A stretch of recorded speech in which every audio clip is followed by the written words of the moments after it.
once we recognise that we are creatures and not the creator, we recognise our own incompleteness. And that's a great starting point for recognising and stewarding the gifts of others. As soon as I embrace the idea that others are not just there for me to use, but actually part of what God has pulled together. God has brought a group of people together to achieve something. Then I'm going to be curious about what gifts God has given this group of people to use together for the purpose he's given us. And so starting by inquiring into what are the different backgrounds, what are the different interests, what are the different gifts and skills that people bring, is a very important starting point for building any kind of team for stewarding the gifts.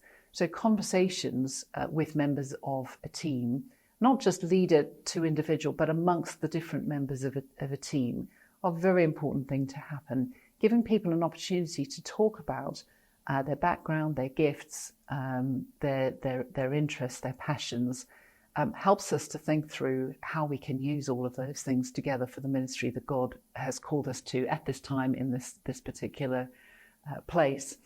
I think also just as a leader, learning a little bit about some of those specialist gifts helps you to better steward the gifts of others. As a leader, if I've got people particularly gifted in certain areas, perhaps technical skills, but I've got no idea of what's involved, I'm not going to be very good at asking them to contribute, inviting them to contribute. Whereas if I take a little bit of time to understand their area, if I educate myself just enough to know what questions to ask, then I'm going to be better at drawing out and drawing on those skills when we have work to do together. I think there are some great tools available to us in this. So, for example, there are little frameworks like Strengths Finder is one that's quite well known. And having a team of people work through a Strengths Finder type of questionnaire and then share with each other the particular strengths that they have can be a very, very useful exercise in people knowing how to get the best from each other within a team. So it doesn't just rely on the leader being the steward of the skills, but actually we're able to steward one another's skills the better we understand one another.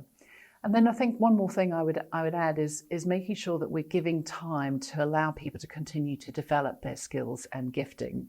I think very often the pressures of ministry mean we're all turning our hands to many things that are necessary but not necessarily our primary gifting. And over time we can actually lose sight of what we're really good at.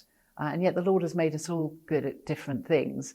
And so making sure that we do have time to invest in the development of our particular strengths and skills through continued learning, through taking courses, through having time to allocate to those things will help us to really flourish and bring those skills into the service of the ministry of the body of those we're called to serve.